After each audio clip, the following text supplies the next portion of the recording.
Hey guys, welcome back to the channel. This is a story about what if Naruto trains in a time chamber.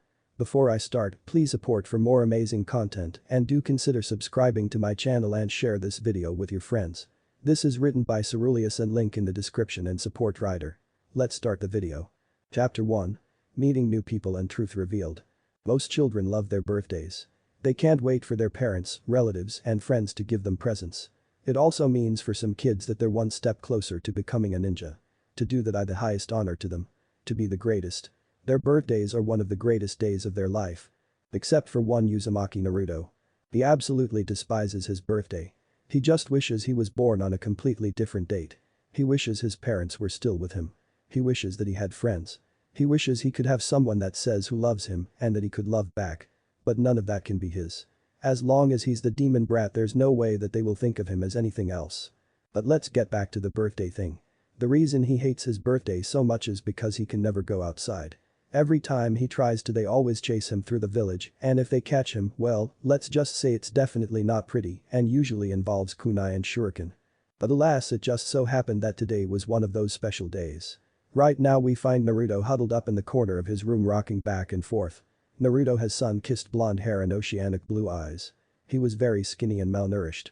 He wore a dirty white tee with dark blue jean shorts on. Happy birthday to me, happy birthday to me, happy birthday dear Naruto, happy birthday to me. He sang to himself. He stopped crying a long time ago.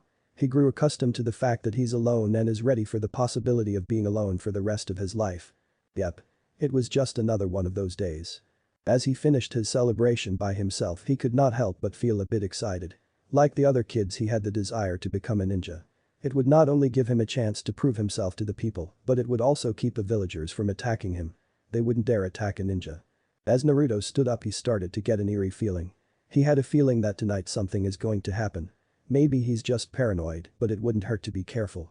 It is his birthday, which just makes it even more dangerous. He made his way to the small living room to get something to eat. The moment he walked in, his front door to the apartment was kicked off its hinges. In walked a pink-haired woman followed by two tall men. They were drunk. This is bad. It's always bad when they're drunk. They are a lot more viscous when they drink. Take him outside. The pink-haired women commanded.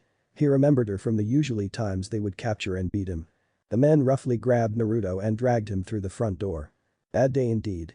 XXXXXXXXX. The moment he was outside, he knew he was right when he said something was wrong. Most of the villagers and some chunin have gathered in front of his apartment. They all had this nasty look on his face. Great, they're all drunk. I just hope Ajayasen will get here in time, he thought as they brought two posts that were wide apart. At the top of each post were long chains that touched the ground. Okay, that doesn't look good. Come on Ajayasen, hurry. There's no way he wouldn't notice this, and most of the village should be empty considering how many people are here. XXXXXXXXX. Sarutobi Hiruzen is having a bad day. First he had it to a monster of a stack of paperwork. Then the council called a random meeting about other random things that he has nothing to do with. All he wanted to do was just stay home and relax and not have to worry about anything. He wanted to take a stroll through the village and just be free at least for one day from the dreaded paperwork. But he didn't want to upset the council and having to deal with them later. So he stayed put. He never knew what was going on outside. XXXXXXXXX. Now we find Naruto chained up by his arms hanging in midair. He had a calm demeanor on the outside, but on the inside he was afraid. Afraid that this is going to be the last day of his life. But he wouldn't show them that. He wouldn't give them the satisfaction. The pink-haired woman stepped in front of Naruto and turned to the rest of the villagers. For years this thing has plagued our village, she started. But now we have a chance to get rid of it. No interruptions. My allies on the council made sure of this. Now we have free reign to do whatever we want with the demon child. We will have liberation. She finished the last part with raising a kunai in the air. The crowd cheered with approval and anger as they armed themselves to the teeth. This is going to hurt, Naruto thought as he closed his eyes and accepted his fate. And so began Naruto's torture. After 5 years of suffering. 5 years of endless nightmares. It was all about to come to an end. You get a cookie if you know where that was from. They burned him. Stabbed him. Beat him with weapons beyond your imagination. The worst of it all is that he just kept healing. He kept feeling the pain over and over and over again. It just wouldn't go away. Eventually he lost consciousness from all of the pain he endured. XXXXXXXXX. His eyes opened as he realized he was in a different place. He was standing in a place completely encased in darkness. Where am I? He thought as he looked around. Suddenly he heard a loud booming voice. Give into the anger. It yelled, hate them. Curse them. Then he heard another. You are the last of the most powerful ultimate warrior race. You bow to no one. You are all their superiors. Show them what you can do. Then there was another. But this one sounded a lot more calm. You have my blood in you. You are my grandson. He looked all around but could not find where the voices were coming from. He looked in front of him and could faintly see three figures walking toward him. Once they got close enough he could make out what they looked like. The one on the right was a somewhat short but bulky man, probably standing at about 5'5". He had black spiky hair that stood up high above his head. His outfit consisted of an unfamiliar sleeveless dark blue body leotard looking thing that covered his legs and most of his torso. He had on white gloves and white boots with a yellow tip on them. The one on the left was a man that stood at about 5'8". Naruto guessed he was bulky too, but he couldn't tell with the large red battle armor, like how Ajaisen told him the ninjas back before he was born used to wear, he was wearing. This man also had spiky hair with bangs that hung down his mid-chest. He had a large unfamiliar weapon on his back. It looked like a fan, but was silver and had 4 sets of 3 tomos on each corner. It also looked like he had a Konoha headband on, so he had to be someone from the village. But what really caught his attention were his eyes. They were blood red with 3 black tomos in them. Similar to the ones on his fan. Overall he looked very intimidating. The last man in the middle had to be the scariest of them all. He looked to be well over 6 feet and had a very muscular build. Like the others he had spiky hair as well, but his kind of jutted out behind his head with the bangs of his hair somewhat covering his face. On the sides of his head were large horns that pointed in front of him. Somewhat like bull horns but straighter. On his forehead was a tattoo that resonated around a small red crystal that was in the center. His eyes were mostly white with a black dot in the middle. On his chest he adorned a large tattoo covering most of it. Another tattoo also on his left bicep and a chain wrapped around his right. On his arms were red and black gauntlets that covered most of his forearms. On the edge of the gauntlet close to his bicep was a large spike that jutted up. The gauntlets themselves were wrapped up in chains. He wore pants that were wrapped up in chains on his waist and his left shin. On the right leg of the pants it had red flames with a golden outline on the top, stopping at his mid-thigh. He wore different colored combat boots, his right leg being red and his left leg black. But the most noticeable feature would be the large black wings on his back. Naruto could tell that he actually used them in combat, which can be very useful. Overall the 3 of them looked very menacing and cool. When he finished observing them he noticed that they were standing right in front of him. He took a few steps back in fear of them killing him. The one on the right spoke first. Do not fear, little one, we will not harm you. The other 2 nodded in agreement. I think introductions are in order. My name is Vegeta. He introduced with a bow. The one on the right spoke next. My name is Madara-cha. He spoke with a tone of amusement. The one in the middle spoke last. My name is Devil Jin. He bowed. This man's voice echoed as if more people were speaking at once. Naruto stared at them, still a little fearful, but spoke nonetheless. My name is Naruto Uzumaki. He introduced, stuttering a bit. You must have many questions, Madara spoke, ask and we will answer. The others nodded. Naruto regained his composure and took a deep breath, feeling a bit more confident. Where am I? How did you guys get here? What happened to the village? And why are you guys here? He asked rapidly. They looked at each other and nodded as if they knew exactly what to say. Devil Jin spoke first. To answer your first question, we are in your mindscape, so to speak. Most people can't enter their mindscape due to what has to happen enter it. You have to be in the most unimaginable pain and have to be enduring it for hours. Even then there is a very low chance that you'll enter it. Nobody wants to take that chance. Naruto nodded in understanding, considering that he was being tortured by the villagers. Well, I guess that answers my third question as well. What about my second? This time Vegeta answered, the 3 of us have been dead for a long time. Well, maybe Madara not so much, but me and Jin lived way before the Rikido Sennin was even born. I am a bit older than Jin, but all of us in here are related. When I died my blood lived on through a lot of people until most of those people died. Then Jin was the only one left with my blood. He then passed it on to a few people and it eventually made its way to the Rikido Sennin. Now if you know the story of the Sennin, then you know that he split up the Juubi into 9-tailed beasts and also sealing the last of the Juubi's power in himself. That power awakened mine and Jin's blood in him. Therefore restarting our bloodline. He then had 3 sons and one of them is Madara's father. A couple decades later, after Konoha was formed, Madara died at the hands of the first Hokage. But he kept himself attached to this artifact called the demonic statue of the outer path, which kept him alive. Kind of like a overpowered life support. Before he cut himself off from the statue he had a child. Before I say any more I think Madara should tell you this. Vegeta finished nodding off to Madara. Thank you. Now as Vegeta was saying I had a child with a woman named Mito Uzumaki. Mito was the first Jinchuriki of the Kyuubi no Yoko, and when we had the child it awakened the bloodline again. We named that child Kushina. Before I died I told Mito to tell everyone that she had a child with Hashirama Senju, the Shodaime Hokage. Before Mito died she sealed the 9 tails into Kushina. She wanted to make sure that thing never got out.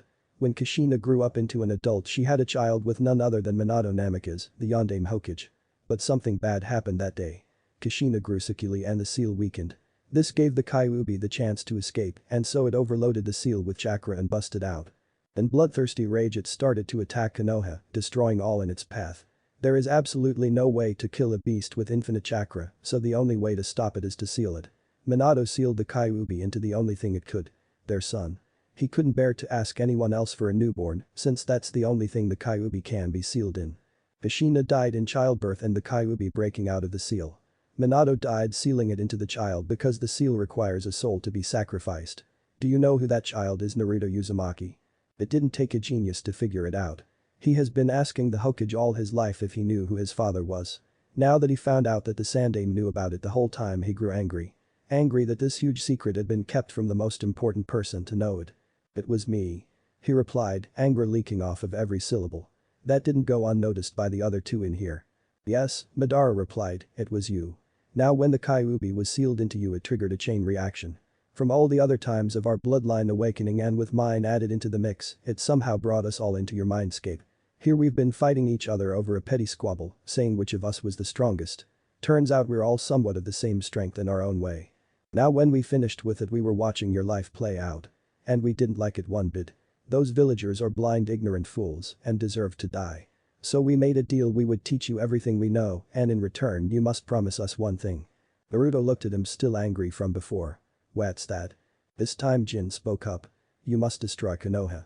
He answered with a sinister smile. Naruto looked on in shock. Could he really do it? Could he really destroy a place that he loved? Oh, who was he kidding? He hates this place. His whole dream to become Hokage he realized would be impossible. One, there was no way anybody in the village would like him. And also he heard from Sarutobi how the paperwork sucked. But he had one more question. Since this is my mindscape, where's Kyuubi? Naruto asked. Madara opened his mouth to answer, then closed it. The three looked at each other then back at Naruto. Yeah, I actually don't have an answer to that question. We honestly don't know where Kyuubi is. He answered as he was just as curious as Naruto. He looked at the three of them. Alright, I've made up my mind. I'll do it. This surprised the three of them greatly. Wait, just like that? Vegeta asked in disbelief. Naruto looked at him. Why, what did you expect? For me to rant about how I love the village and that when I'm Hokage I'll protect it with my life? They looked at each other. Well, you kinda. Vegeta said. Naruto laughed. You like I would protect a village that tries to kill me every day? That's a real laugh. Well, kid's got a point, they thought. Well, anyhow, Madara started, we are glad that you agree. Before we start we all have to put our essence in you so you can be able to learn from us. No homo. All three of them held up their hands and pointed them towards Naruto, palms facing him. Now, this is going to hurt a lot. Madara said. In their palms formed spheres of what looked to be swirling chakra, each a different color. Madara's was a dark purple, Jin's was blood red, and Vegeta's was yellow as the sun. For a few seconds they just stood there. Naruto was wondering what was going to happen until he started to feel a little tickle on his chest. He looked down and saw that on the center of his chest came out a blue orb, similar to the ones in the palms of the others. When it came out fully the three sent their respective orbs toward it. When they reached their target the orb slowly morphed into the one that came out of Naruto's chest. When they fully went in the orb began to change colors rapidly. It kept going from red to purple to blue to yellow and just kept repeating until it looked like a colorful strobe light. Then it turned black. It looked like an eclipsed sun. Without warning it shot back into Naruto's chest. At first nothing happened. Then all of a sudden Naruto was hit with a huge wave of pain. He felt like he was being torn from the inside out. He was writhing all over the place as he could do nothing to stop it. His body started to grow as much taller. He went from being 4'2" to being 5'0". Considering he's only 6, that's really tall. Any baby fat that was on his body completely disappeared and was replaced with pure muscle. The muscle grew to a point where his body just looked like a smaller version of Jin's. His hair spiked up like Vegeta's and he got bangs in the front like Jin's. He also has bangs that are as long as Madara's. In the center of his forehead was the same red crystal that Jin has. When the transformation stopped he blacked out from the pain. XXXXXXXXX. Despite the long time he spent in his mindscape, it has only been about 5 minutes in the real world. During this whole time the villagers were still beating and torturing him. When he opened his eyes he saw all the villagers still ranting about killing the demon and all that other stuff. He looked at his arms to see that they're still chained. Then he noticed how muscular his arm is. He looked at his whole body and noticed the changes. Sweet, he thought. Sweet indeed. He heard someone say. Ajayasen, is that you, he thought. Madara grimaced at the name. Please don't call me that. That just makes me cringe. Just call me Madara. Oh okay, Naruto replied. Well, get out of here. Break those chains and kill them. He heard Vegeta say. Naruto nodded and looked at the chains. He tugged just a bit and immediately the chains shattered to pieces. He fell to the ground in a crouched position. The crowd fell silent, too shocked to say anything after seeing a 6-year-old break a steel chain like it was nothing. Naruto looked up at them and they gasped. The pink-haired woman backed up in fear. His eyes, she said fearfully. That's impossible. She finished as she fell in her ass. Naruto looked at her and everybody else and noticed something. What's all the blue things in them? Those are the chakra networks in their bodies. You've awakened your Sharingan due to having my blood within your body. Oh, that makes sense. Is there a way to turn it off? Naruto wondered. It's cool and all, but those networks look like they can get annoying. For normal Sharingan users, yes, they would be able to turn it on and off manually, but for you, I'm afraid not. You have so much chakra that it's impossible to turn it off. Madara stated with some pride. Oh well, Naruto thought as his attention was brought back to the villagers. He stood up and looked at his hands. He definitely liked the new look. His shirt ripped off because of his new size, but the pants thankfully still remained, although extremely tight. All of a sudden his body started to get a strange purple aura around him. He looked on with curiosity. A moment later black wings sprouted from his back. They looked exactly like Jin's as he remembers from his mindscape. He gave them an experimental flap. They felt like just another appendage on his body. He touched his forehead as he remembered there was a crystal there. All of a sudden his head started to hurt as if something was trying to force its way out of his head. As if on instinct he just let whatever it was out, and when he did he didn't even notice that he had his eyes closed. When he opened them the pain was gone and he looked at the villagers. Or at least where the villagers used to be. They were completely vaporized and he had the suspicion that it had something to do with the headache. I was going to kill them anyway. Guess that just saves me the trouble, he thought as he looked at his work. Well, better get going. Maybe I should give Ajayasen a visit. With it he jumped as high as possible and started flying towards the tower. XXXXXXXXX. The Hokage was still sitting in the council room, Kami forbid. He just couldn't take it anymore. Why do they need the Hokage to be present to ask if putting Dango on the menu in bars is a good idea? He was starting to get the sneaky suspicion that they're keeping him there on purpose.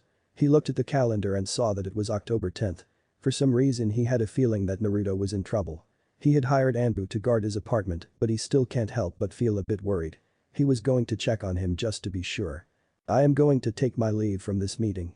This conversation does not require my presence. He spoke with authority as he stood up. The council panicked. But Hokage-sama, there's also more we need to discuss about the village's safety. A random person on the civilian council spoke with sweat trickling down his cheek. Danzo stood up from his seat, composure intact. It is done, Hokage-sama. He is dead. We can now sleep at night. Danzo stated with a smirk. Sarutobi raised an eyebrow. Exactly who are you talking about? Already having an idea. I'm talking about the demon child. He has been dealt with. The pariah no longer walks the streets of Konoha. He stated, smirk still there despite the Kai in the room.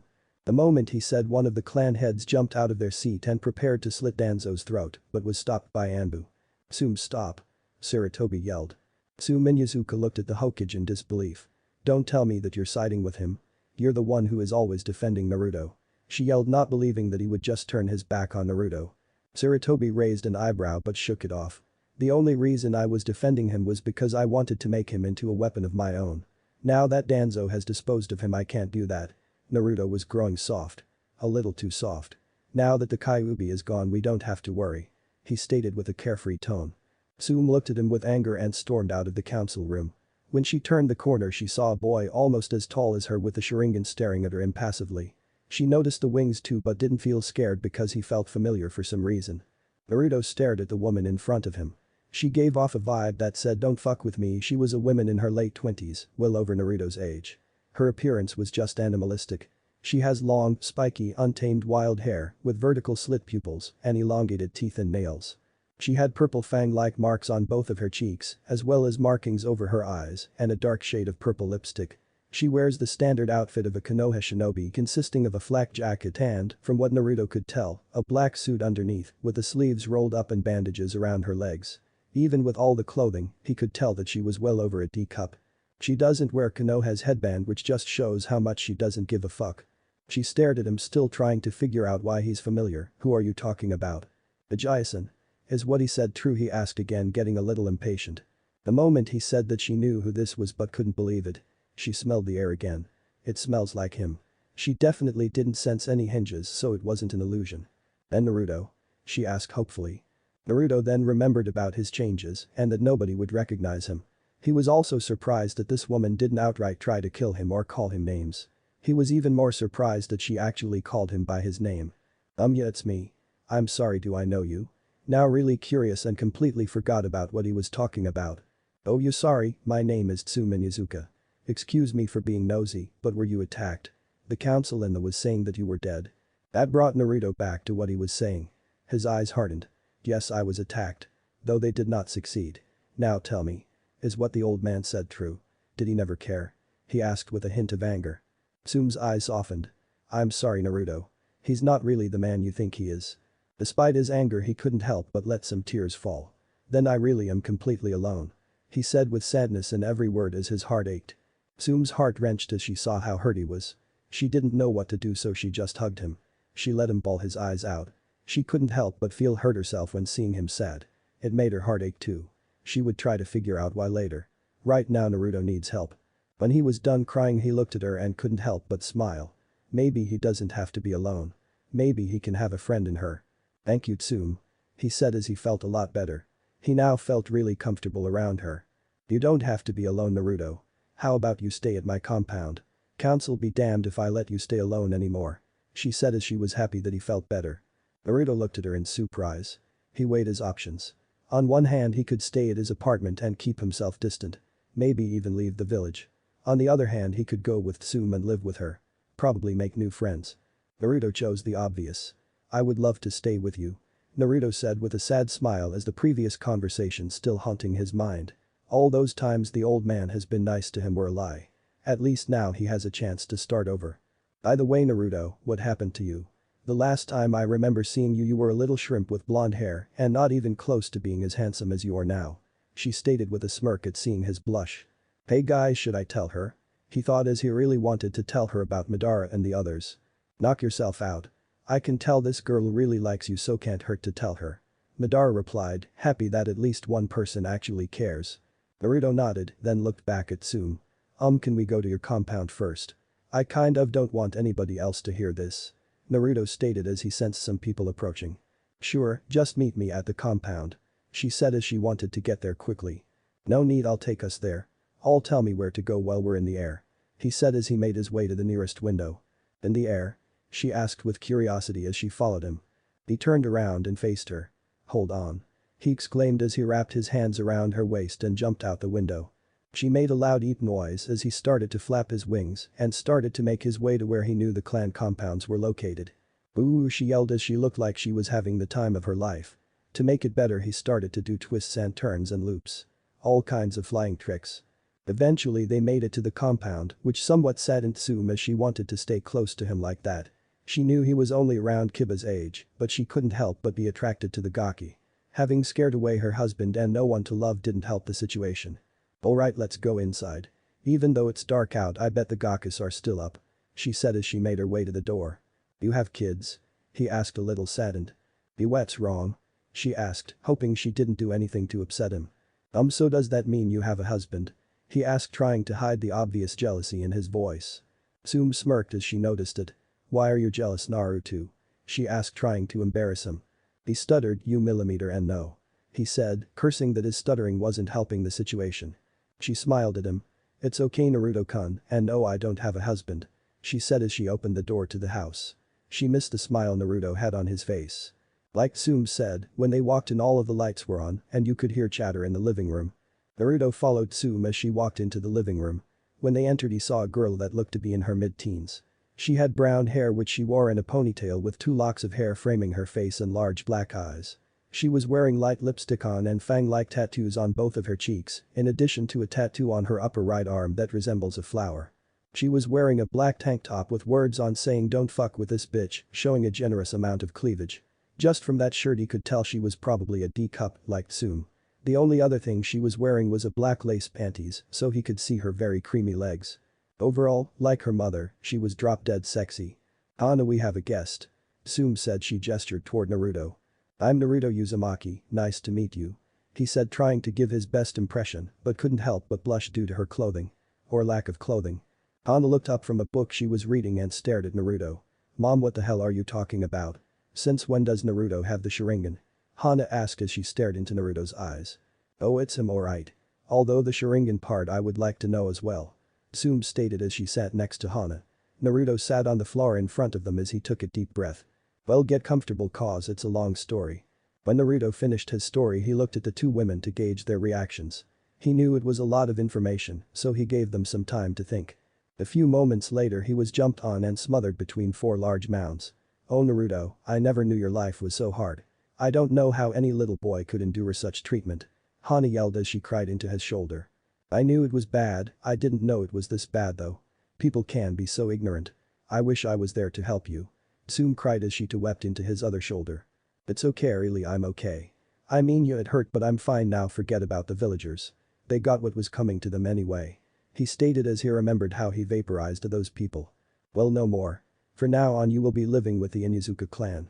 I won't take no for an answer either," Tsume stated with her hands on her hips and a smile on her face. Naruto smiled as he was happy someone cared for him this much. "I wasn't even planning on it, Tsume-chan," he said with a smirk as he saw the blush on her face. He walked up to her and gave her a subtle kiss on the lips. She didn't resist at all. Naruto could tell that never again will he be alone. Hana looked at the 2 and couldn't help but smile. She knows that Naruto will make her mother happy. Tsume was always so lonely ever since her husband left. But Hana couldn't help but feel a ping of jealousy. She really wished she had someone like that. Naruto looked at Hana and could see the sad smile on her face. So she must be lonely too, Naruto thought. He looked at Tsume as she could tell what he was thinking. He sees her give a nod of approval as he leaves Tsume's embrace. He made his way over to Hana and lifted her chin with his finger as he stared into her eyes. "And thank you, Hana-chan." Naruto gives her a kiss on the lips. He just met these people and already he has 2 women in his life. Hana was so happy. It was the most simple kiss and yet she felt like they had just made love. Staring into his eyes just made her intoxicated. Most people don't live to see the next day when they're staring directly into the Sharingan, but when he was looking at her, she couldn't help but get more excited. "Well, Tsume-chan, Hana-chan, if it's not too much trouble, I'm very exhausted from everything that's happened and I really want to get some sleep, so can you show me to where I'll be sleeping?" he asked as he honestly felt like he was about to pass out any minute. Tsume and Hana both looked at each other and smirked. "Well, Naruto-kun, our house doesn't have any guest rooms right now, so you will be sharing a room with me and Hana," Tsume said as she watched Naruto's eyes widen. "Damn, not only do I really like these hot women, but I'm going to have to share a bed with them. Kami, please keep my hormones in check," Naruto stated as he blushed and replied, "Okay, if it's alright with you. We'd be happy too. Well, let's head to bed guys. Tomorrow we'll introduce you to Kiba. Oh, he's going to have a tantrum when he finds out a 6-year-old bagged his mom and his sister," Hana stated as she made her way to the bedroom with a sway to her hips. Naruto nervously chuckled as he looked over to Tsume and saw that she had gotten undressed. She had the exact same shirt and panties that Hana had. The only difference is that Tsume had bigger breasts. He didn't even bother saying anything as he just went to the bedroom. Entering it, he finds Hana waiting there with a smile on her face. He blushes and just lays on the bed next to her. Tsume joins them with her being on his left and Hana on his right. He wrapped his arms over them as he smiled. His wings instinctively wrapped around them, protecting them as they would their owner. Well, life is great, he thought before he closed his eyes and drifted into a peaceful slumber. Chapter 2. Training in the Time Chamber. Naruto opened his eyes and sat up. He looked at the 2 women in the bed and wondered if he's met them before. Surely he would remember their faces. Trying not to dwell on the past, Naruto got up and stretched. "Alright guys, when do we start training?" he thought as he was eager to get strong. "Whenever you'd like. There is a place somewhat close to this village called a hyperbolic time chamber. A year spent in this place is like 1 day in the real world. You also age as you would in the real world," Vegeta said as he remembered how he, Kakarot, Trunks and Gohan trained in it before the fight with Cell. Yes, that would be very useful considering the many things we are going to have to teach you. Madara stated as he thought about how he was going to teach him everything he knows. Okay, that will be the perfect place. I'm going to get the food necessary for the year spent, Naruto said as he made his way out of the room. Don't worry about food or cloths. All of the food you need is in the chamber. And I'm pretty sure there are Saiyan battle suits in the chamber. We left them there just in case we went back. We did a couple of times but it wasn't to train. Vegeta said as he remembered Kakarot's fight with that giant yellow thing. Janemba, I think its name was, Vegeta thought. Well, I guess I'll get going right away. Naruto said as he left a note for Tsume and Hana. He jumped out the window and flew on top of the house. Okay, so which direction do I head? He asked, not wanting to be flying around through random places. Head northeast and fly as high up as you can. It should be there. Vegeta said as he was watching through Naruto's eyes. As Naruto flew, he couldn't help but look back on how much his life changed in just one day. He thought about Tsume and Hana and about how much they care for him. Hopefully he can meet more people like that. Suddenly Naruto spotted something high in the sky. It looked like a large sphere from what he can see. Although looking closer, he could see that it ended halfway, making it look like a half sphere. That's it, Naruto. Kami's lookout. Head to the top and go to the temple. Vegeta said. Naruto nodded as he flew up towards the large object. When he reached the top, he gazed at the structure. Being so high up, he could see how this would be called a lookout. In the center was a circular structure. Probably the temple that Vegeta was talking about. I really don't feel like describe it. If you know what it looks like, then good for you. If not, shame on you. Look it up on Google Images.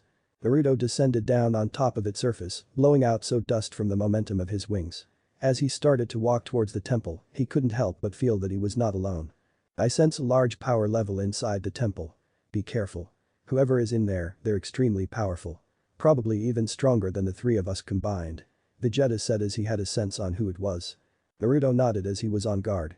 Hopefully this person is friendly or he would have to flee quickly.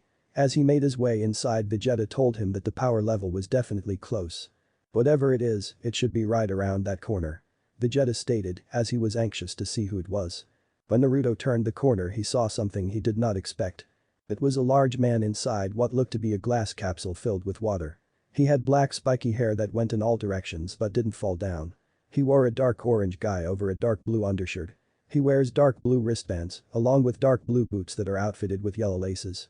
Over the waist of his guy he wore a blue sash, almost like a belt. I know this isn't the future Goku look, but I like his DBZ look better.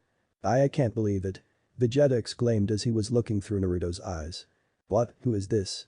Naruto asked as he approached the capsule. This man has been my rival for years and I was never able to surpass him. His name is Kakarot, but everyone on Earth calls him Goku. Although I have no idea how he survived all these years. Must have something to do with that capsule. He stated as he remembered how many times he and Kakarot fought and he lost. I'm even stronger than you, huh? Naruto said as he got an idea.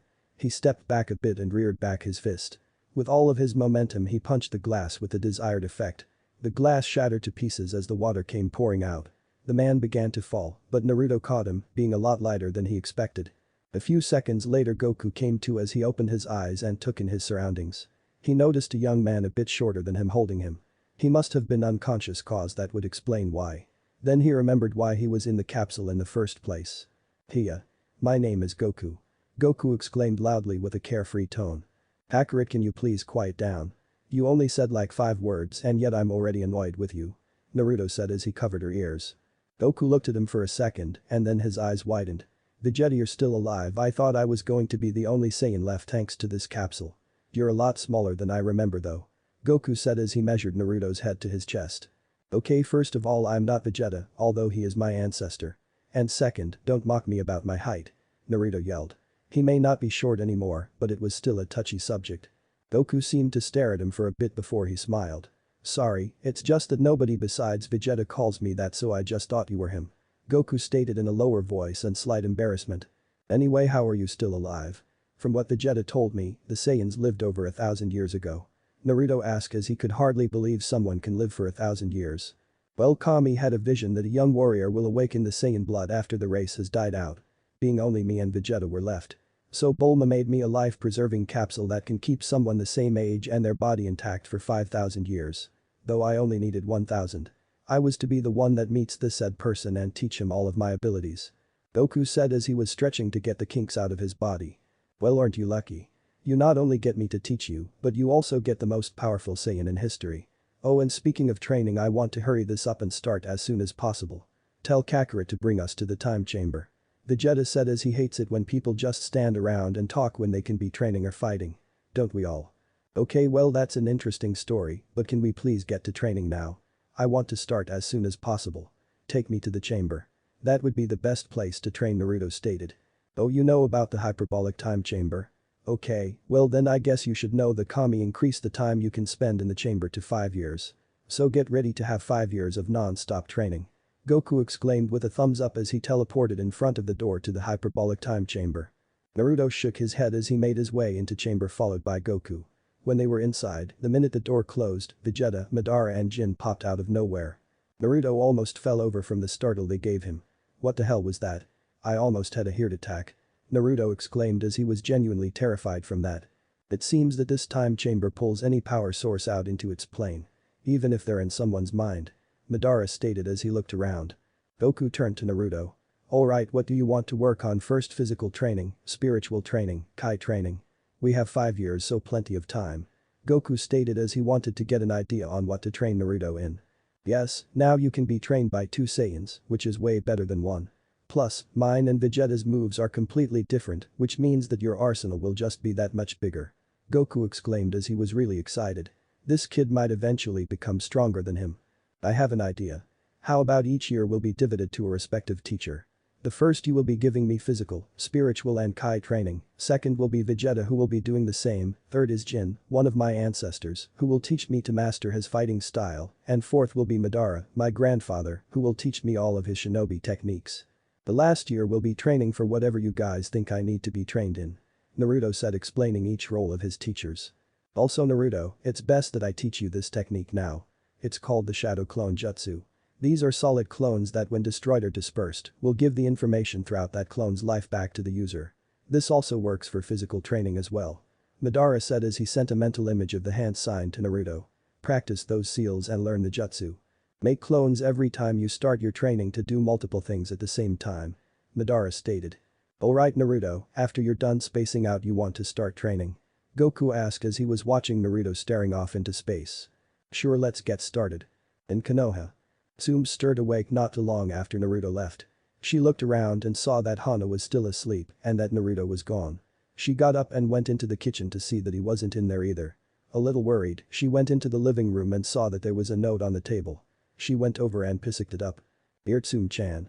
Sorry for not staying a little longer to say goodbye, but I wanted to leave as soon as possible. I'm going to be gone for a couple days for training, so I won't be in Konoha. I know you're on the council, but please don't let the Hokage know that I'm still alive. It wouldn't do me any good if I'm being hunted down. Oh, and don't tell Kiba about me yet. I want it to be a surprise. I'll see you in a few days. Love, Naruto. Tsume nodded in understanding as to not let the Hokage know about him. She wants him to join the academy so if they don't know him as the demon child, he will be able to excel as fast as he wants without people trying to hold him back. Especially with his new appearance, nobody will know that it's him until he wants them to know. She put the letter down as she made her way back to the kitchen to make breakfast, all the while anticipating his return. XXXXXXXXX. First year in the hyperbolic time chamber. Training with Goku had to be the most grueling thing in the whole world. When Goku told him to do 500 push-ups, 500 sit-ups, 500 pull-ups, then sprint around the chamber 500 times, he thought that it wouldn't be that hard with his new body. Oh, how he was wrong. At first he struggled really hard to complete the entire exercise. Then after a few days in the chamber it got a lot easier. That's when Goku told him to do it with weighted clothing on. Having got these new change of cloths, he now wears a faint blue almost grey weighted guy on with 20 kilos 45 pounds worth of weight and darker blue sash on. He wore black pants similar to Jin's, except with white flames instead of red. On his wrists he wore gauntlets like Jin's, except they too were black and they held 10 kilos of weight 25 pounds basically. He wore combat boots that were black as well, and on the ankles, he also wore 10 kilos of weight. With all of this weight on, the training became much harder, but he pushed through it, wanting to get stronger. After Goku was satisfied with his physical training, though he still performed the exercises every day, they moved on to spiritual training, where he learned to unlock his Kai. After that they started to learn Kai techniques. When Naruto first performed the Kamehameha, it was a lot different than Goku's. His was black while Goku's was blue. His first time was about as big as Gohan's Super Saiyan 2 Kamehameha. So Goku taught him how to control it and tone down the amount of power he puts into it. Goku also taught him the Kaioken, which increases the user's speed and strength. Somewhat like the 8 gates except without the dire consequences of going full power, though Goku told him to stop a Kaioken X10 unless he needed to. Goku taught him the instant transmission, healing, and the spirit bomb, thought he may not use that very often since it takes so long to make it. Goku also taught him the afterimage technique, which he found to be extremely useful. At the end of the year, Naruto was able to do about 10,000 push-ups, sit-ups, pull-ups and laps, all while wearing about 500 kilos 1,000 pounds, and I know that's pretty ridiculous, but fuck it, it's my story, so I don't give a fuck in total on his body. Second year in the hyperbolic time chamber. The second year was very exciting for Naruto. It was all about learning Kai techniques. And Vegeta had a whole lot of them. One of his, and also Vegeta's, favorite moves he learned was the Bang Beam. All he does is point his index finger out and his thumb up and raise his arm as if he's firing a gun. Ninjas don't use guns, but he liked the concept of the move. He also learned other techniques like dirty fireworks, big bang attacks, Gallic gun, double Gallic gun, energy rings, explosive wave, maximum flasher, final flash, galaxy breaker, the list goes on. Vegeta also taught him the energy barrier, which protects him from anything that hits him, and telekinesis. You all know what that is. Third year in the hyperbolic time chamber. The training with Jin was almost as grueling as Goku's. Jin's style was a mix between his family Kazama-style self-defense and the Mishima-style karate. After Naruto got the katas for Jin's style, which he hasn't named yet, Jin had spars with him to help Naruto with the flaws. Naruto wouldn't call it a spar though. It was more like Jin just beat the shit out of him and told him what he was doing wrong. Naruto, eventually, was able to land a hit on him. After that, Jin started going all out and didn't hold back whatsoever. There was not one time where Naruto didn't finish the spar with a few broken bones. Thanks to his fast healing, he just got right back into sparring. Close to the end of the year, Naruto was faring well against Jin. He actually was able to break a couple of Jin's ribs a few times and his leg. Since Jin didn't have Naruto's healing rate, he had to eat Goku's senzu beans. Jin also taught Naruto how to harness the devil's gene. He taught him how to control his laser and how to control lightning through his punches and kicks to enhance them.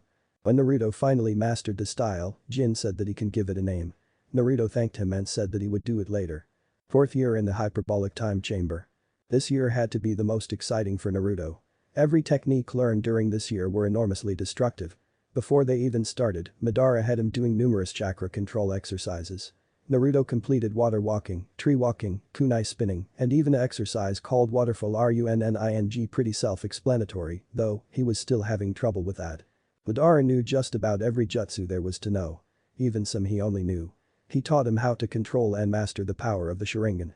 Eventually Naruto awakened his Mangekyo Sharingan and, to the surprise of Madara, the Rinnegan, when Madara put him through an intense ninjutsu called Tsukiyomi. Then Naruto's training intensified as Madara taught him every technique he knew about the Rinnegan. He taught him Shinra Tensei, Tengai Shinsei, Chibaku Tensei, Bansho Tenin, all of the 6 paths, and even the outer path. For the Sharingan, Madara taught Naruto the Susanoo, Amaterasu, Kamui, Yasaka Magatama and Izanagi. All bloodlines aside, Naruto also learned many elemental jutsus. Since having Madara as his grandfather, Naruto has all elemental affinities, with fire being his strongest. Naruto learned how to use shuriken, kunai and katanas. Although he might not need them due to his powerful taijutsu, it's always good to keep the enemy guessing. Final year in the hyperbolic time chamber. Naruto expected the last year to be somewhat of a cool down year or a year to review everything. But this year turned out to be pretty eventful. Madara showed Naruto a few seals that would help him with his training. But the one that really mattered was the gravity seal that was placed on him. He still kept the weights on, but the seal was like him training in 100x gravity. He was already as fast as Vegeta with the weights and seal on. He couldn't imagine what it would be like if he took them off. He might even be as fast, maybe even faster than Goku when he's in his regular form. Naruto was not able to achieve Super Saiyan though. Goku said he will eventually, but it still ticked him off. Naruto is now able to beat Jin in a sparring match, as well as break out of Tsukiyomi. But the biggest event was when he met his tenant. Flashback. Naruto was meditating as he entered his mindscape. But this time he was in a different place. Instead of it being complete darkness, he was in a sewer-like place. There were pipes that ran along the walls, each a different color. One was red, one was blue, and the last was black. He deducted that the red was Kyuubi's chakra, the blue was his regular chakra, and the black was his Kai. As he made his way down the one-path sewer, he felt a low rumbling sound. The further he traversed, the louder it got. Eventually he made it to a large room, with the ceiling being way taller than the Hokage Tower. At the far end from him, there was a giant cage with a piece of paper in the middle that read seal. That noise is probably coming from in there. Must be the Kyuubi, he concluded as he walked closer to the cage till he was just in front of the bars. Well, now or never, Naruto thought as he stepped through the bars and entered the cage. When he stepped in, his hair was somewhat pushed back by some wind. Then it died down. Then it was pushed back again. Is it sleeping? Naruto thought as he never would have guessed that the Kyuubi would be sleeping. He got close enough so that he could see the outline of the Kyuubi's head. I might regret this later. Hey sleepyhead, wake up. Naruto said softly as he tapped Kyuubi's nose. The large fox began to stir, and as it did, torches simultaneously lit up the cage. Kyuubi opened up its large red eyes as it looked at its surroundings before noticing Naruto in front of it. Ah, so the warden finally graces me with his presence. Why exactly did you come here? Kyuubi asked as it saw no reason for Naruto to be here. Well, I guess you can say that I wanted to form a mutual relationship. You've been inside me for years, so I felt it rude that I haven't talked to you once. Naruto said with sincerity. Kyuubi sighed as it relaxed again. Well then I might as well get comfortable. Kid, you seem alright. And if it's worth anything, I'm sorry. Kyuubi said as it remembered all the torture Naruto received from those ignorant villagers. You don't have to apologize, Naruto said as he sat down cross-legged. It's not your fault that the villagers can't tell the difference between the demon and its container. Let the villagers damn themselves, because when I'm strong enough, this village will burn. Naruto said as he remembered his promise he gave to Madara and the others. I like your attitude, kid. Tell you what, I'll keep giving you more yokai to make you stronger, and I'll even teach you some techniques. Kyuubi said as it wanted Konoha to burn just as much as Naruto did. Okay, but what's the catch? Naruto asked as he didn't believe that Kyuubi would just give away its chakra even though they have the same motive. You're a smart one, aren't you? The catch is Kyuubi began before it was encased in a red light. Naruto had to cover his eyes as the light was really bright. When he could see that the light died down, he put his arm down. What stood in front of him was probably the most drop-dead gorgeous woman he has ever seen. She had long red hair that went down to her mid-back with a pair of fox ears sticking out of her head. She also had the same whisker marks that Naruto has, just more defined. She wore a small red dress that showed a generous amount of cleavage, along with red sleeves to match. She was easily a D cup, maybe even bigger than Tsume's, but all he knew is that they were big. She also had red stockings on and also red and black high heels. To top everything off, she had 9 long tails that were flowing freely behind her. Naruto was speechless as he gazed at her body while she was smiling at him. Well, I never thought I would get this reaction from my container. Kyuubi said as she stretched a bit, letting Naruto get a full view of her breasts jiggle. He snapped out of his trance as he wiped his nose from the blood that was coming out. Well, this is your human form, eh? Naruto laughed a little nervously as he was still ogling her. Yes, I thought it necessary to be in this form to tell you what the catch was. She stated as Naruto now remembered what they were talking about. To have all of my chakra and learn from me, you must be my mate. She said as if it was the most obvious thing in the world. Naruto coughed as he said, wait, did I hear that right? You want to be my mate? She nodded. But we, Naruto almost yelled incredulously as he could not believe someone like Kyuubi would want to be with him. Well, I haven't formed a relationship with anyone for years, and seeing you definitely puts you at the top of the potential mate list. Although there's nobody else on said list, so that just gives you a bigger chance altogether. So would you do it? Please. She begged pleadingly as she hoped he would say yes. Naruto weighed his options. On one hand, he could say no and probably be hated by this gorgeous woman and also not get her chakra. On the other hand, he could say yes and have another person that loves him. A person that's going to give him power. Oh, and did he mention she's hot? This is a no-brainer, Naruto thought as he realized Kyuubi was still waiting for his answer. He sighed. Sure, why not? I don't see any harm in being with you, Kyu-chan. Naruto said as he rubbed the back of his head sheepishly. She squealed and latched onto him as if he were a lifeline. Thank you, thank you, thank you, you won't regret this. She said as she kissed him between each thank you. I hope I don't, Naruto thought. Oh, and one more thing. My name is Ari. You that Ari? Look on my profile. Alright, well, see you later, Ari-chan. Naruto said as he phased out of the mindscape. That boy is going to do great things, Ari thought as she laid down on her tails as a makeshift bed. Oh man, I forgot to tell him to change the mindscape. Oh, will I tell him the next time he visits, she said as she drifted off to sleep. Flashback end. Ever since that day, Naruto has increased his physical training due to the Ari's chakra now going into his coils even more. He now trains at 500x Earth's normal gravity and moves freely with it. He still kept the weights on and even increased them to total about 1,000 kilos, 2,500 pounds. With the seal and weights on, he is definitely stronger than Vegeta even when he goes first level Super Saiyan. He's also just as strong and fast as Goku when he goes Super Saiyan. Naruto would estimate that if he took the seal and weights off, he would be able to match the strength and speed of a Super Saiyan 3 Goku and maybe stronger than a Super Saiyan 3 Vegeta. I know it's against canon, but I felt like using him. Naruto also mastered all of the chakra control exercises. His level of chakra was even higher than a Hokage, not including the Ari's chakra. He's now able to use about 3 tails worth without having the risk of going crazy. Present time. Naruto was standing in front of all of his sensei as he started to take the weights off. Today was the last day in the hyperbolic time chamber when he would go back to Konoha. Goku told him to take the weights and seal off on the last day to get used to regular gravity again. When Naruto took off the last weight, which was his guy, he immediately felt a complete difference to his body. He felt light as a feather and he still didn't even take his gravity seal off. Naruto bit his thumb and wiped the blood horizontally on his chest. An intricate pattern of seals appeared and he put his finger in the ram's seal and yelled release. And when he did, the seal disappeared. Naruto looked at his hand and flexed it a bit. He saw a rock on the ground and picked it up. He threw across the plain and then it just disappeared. Naruto opened his hand and you could see the crushed rock in it. I feel good. Naruto said as he did a couple of punches and kicks to test his speed. You know the drill, Naruto. Me and Vegeta are going to test what level you're on par with. We know you're stronger than us at Super Saiyans 1 and 2. So let's see Super Saiyan 3. Goku said as he powered up to SSJ3, as did Vegeta. I know it's not canon but I'm using him anyways. Naruto smiled as he got into the now dubbed Devil Fist stance. It looked like a regular boxer stance, but his arms were a little more extended and his arms in front of his face, left arm forward with his knees slightly bent. Jin Kazama's stance in Tekken 6. Remember, no ninja techniques. Just regular strength, speed and any Kai techniques you can use. Goku stated as he got into his stance. Now, let's begin. Vegeta said as he disappeared, followed by Goku. Naruto moved his left arm to his side as he blocked a kick from Vegeta. He ducked as Goku appeared, kicking where his head used to be. Naruto knocked Vegeta's leg away and punched him in the stomach as he grabbed Goku's leg with his left hand and pulled him down until his jaw collided Naruto's elbow. Naruto then threw Goku towards where Vegeta landed after he hit him. Naruto smiled as he was finally the first one to get a hit on both of them too. Then his eyes narrowed as he saw that they weren't there. Before he knew it, a fist collided with his stomach. Naruto's mouth was open in a silent scream as Vegeta then started hitting him with a barrage of punches and kicks.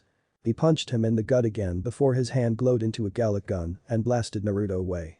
Naruto shakily got up as he dusted himself off. Well, that hurt, he thought as he got back into the Devil's Fist stance. He then saw Vegeta start to charge at him. But something was wrong. Wait, where is he, thought before a wild sense kicked in and he quickly used instant transmission to teleport behind Goku and kicked him in the back as Vegeta came into the fray. Now he found himself dodging punches from both Goku and Vegeta as they threw them as fast as they could. I can't keep dodging like this. I have to step it up a notch, Naruto thought as he yelled. Kaioken. Red fire surrounded him as he started to retaliate. He grabbed onto Vegeta's right arm with his left as he span around and kicked Goku in the face. Pulling Vegeta down by his right arm, Naruto uppercut Vegeta but kept him in place with his arm. He then punched him in the face again and let his arm go as Vegeta staggered. Naruto then moved to the side as he span and kicked a charging Goku in the back of the head as he went flying. Naruto then charged in under him and threw his leg up as he kicked him in the gut. He flew up as Goku was still a bit dazed and drop kicked him in the back as Goku went flying towards the ground. Naruto then powered up a Kai blast and shot it towards Goku's descending form, causing a small explosion. From behind him, Vegeta charged up a maximum flasher and blasted it towards Naruto. Naruto turned around as he sensed something coming towards him but was too late as the blast hit him square in the chest and sent him flying right into Goku's knee, who had recovered from Naruto's previous onslaught. Naruto grunted as Goku moved in front of him and kicked him in the back, making him go flying in the air. Goku then I'm going to call instant transmission that sometimes, behind Naruto and kicked him in the back of the head, making him spin towards Goku again and drop kicked him so he would hit the ground harder. When Naruto finally fell, Goku appeared right in front of him and charged a Kamehameha with his right hand right in front of Naruto's face. Not wanting to meet this technique at such close range, Naruto struggled painfully and used instant transmission to teleport behind Vegeta, who was watching Naruto get his ass kicked and drop kicked him with as much power as he can muster. Vegeta went flying and ended up hitting into Goku as they went tumbling a few feet. Naruto put his hands in a familiar position. Kamehameha Naruto began as the black orb formed in his hands. Goku and Vegeta both got up as they saw what Naruto was doing. Vegeta spread his arms as yellow orbs covered in electricity appeared in both hands. Goku as well started to form his own Kamehameha wave. Ha! Naruto yelled as he fired his blast towards Goku and Vegeta. Final flash. Vegeta yelled as he brought both hands together and fired his blast towards Naruto's. Ha! Goku doing the same. Goku and Vegeta's blast both merged together, creating a large green blast as it smashed into Naruto's black Kamehameha. The blasts being so strong it created a large half-green half-blue sphere in midair. Slowly green started to overtake the ball as Goku and Vegeta's blasts were stronger. Naruto grunted. It's too strong. I didn't anticipate the fact that they would merge. If I don't do something quick, that thing is going to hit me directly. I guess I have to use it, Naruto thought as he began to yell, and his body started to get more defined and larger than it already is. Kaioken times 10. Naruto yelled as his body was encased in red fire again, and his hair turned red. The large surge went through his Kamehameha as Naruto's wave began to overpower Goku's and Vegeta's combined power. Goku and Vegeta both yelled as they too struggled to overpower Naruto's blast. Wow, he's really strong. To be able to maintain a 10x Kaioken Kamehameha while trying to overpower both me and Vegeta. This kid is crazy, thought as Naruto was still overpowering them. Darn it, I will not be overpowered by him. Especially when I'm using my strongest attack. Alright, that's it. I'm going all out. I can't believe he's making me do this, Vegeta thought as he yelled again and pushed almost all of his power into the blast. Vegeta, what are you doing? You're using too much power. He may not be able to handle it. Goku yelled as he didn't think Vegeta would actually try to kill Naruto. Shut up, Kakarot. I know what I'm doing. Sometimes you have to push a Saiyan past his limits in order for him to get stronger. Vegeta yelled as he kept pushing his power into the blast. Fine. Goku said as he yelled and started to push in his power as well. Naruto's arms started to hurt as he felt the pressure of their combined power and the Kaioken start to take effect on him. Alright, I have to step it up again. Sorry, Kakarot. But I would say this situation definitely calls for some drastic measures, Naruto thought, forgetting that this was supposed to be a friendly spar. Naruto's body started to get even bigger as the red fire intensified. Kaioken times 20. Naruto yelled as he pushed every ounce of power he had into his Kamehameha. Immediately the large sphere was completely encased in black as Naruto won their fight for power, and a large explosion blew Goku and Vegeta away. Naruto panted as he looked at the crater that the explosion created and dropped down to one knee in exhaustion and pain as using a Kaioken at 20x really took a toll on his body as he had no more energy left. He looked up and saw a battered Goku and Vegeta walking towards him, their cloths almost completely ripped off. Well, I couldn't have done it better myself. Goku said as he staggered a bit. Pretty exhausted after taking a hit from that blast. And you didn't trust me, Kakarot. Vegeta said as he grinned at Goku. What are you talking about? Naruto asked as he didn't know what was going on. Well, it was genius's here idea to have us use all our power in the blast. That's why you had so much trouble. Goku stated as he pulled out 2 senzu beans and handed the other one to Vegeta. Naruto stood up as Ari's healing factor kicked in and he already almost felt as good as new. You guys are crazy. Naruto said as went back to the time chamber or home base as he called it. He walked in and greeted both Madara and Jin. So Naruto, how'd it go? I didn't see much from here, but I did see a very large explosion. Madara asked as he saw Naruto enter the chamber. It went well. I ended up winning our spar, if you can call it that. I can beat Vegeta and Goku at full power without my ninja skills when they're in SSJ3. Naruto stated with pride. Well, Naruto, tomorrow we'll be leaving the chamber, so get some rest so your body will be fully replenished. Goku said. Alright, well, see you guys later. Naruto waved as he flopped down on his bed, falling asleep the moment his head hit the pillow. That boy, he's going to become very strong, isn't he? Madara asked as he looked at Goku, Jin and Vegeta. Definitely. He may even get stronger than me when he's older. Goku said as he thought of the possibility. Yes, strong indeed, Madara thought as he went back to his business. Chapter 3. The Return and the Academy. Naruto woke up with a yawn as he sat up from his bed. He looked and saw Vegeta and Goku sparring, Jin was perfecting his katas, and Madara was leaning against the wall, reading a book. Naruto got up and did his morning routine. After he was done, he put new cloths on that Goku made for him. Over a white shirt he wore a non-weighted black guy, like Goku's except a different color, tied down with a white sash. On his arms he wore a white gauntlet similar to Jin's, just without the spike and the medal on the back, instead replaced with the Uzumaki family symbol. The gauntlets Jin wears in Tekken 4, just instead the Uzumaki symbol on the back of the hand. He also wore baggy Anbu-like pants with black steel-toed combat boots. Naruto's actual physical appearance changed a lot over the years. He no longer had his wings as he found out how to merge them into his back, making them look similar to the tattoo on his chest. He now has hair almost exactly like Madara's, except for it being more spikier at the top. His eyes change mostly too. Madara transplanted his Mangekyo Sharingan into Naruto's, so he immediately got the Eternal Mangekyo